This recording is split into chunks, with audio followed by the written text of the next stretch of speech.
khi ram nuam ta ka khian ko dur le zan ko thim maral nuan ni eng reng chu a o khi ta khian min to lang ni chu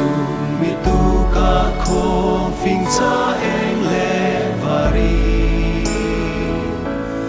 khi ta khian min to lang ni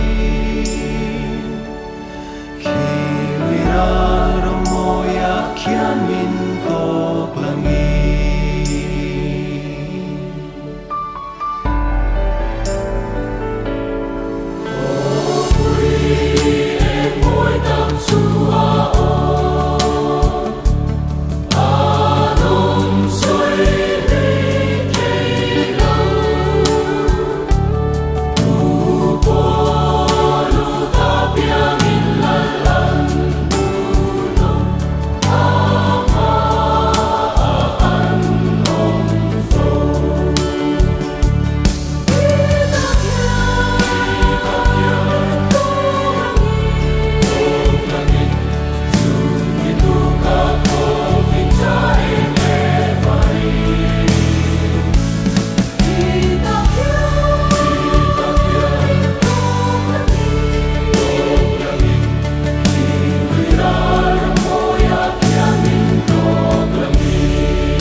chuan thi ni thleng po in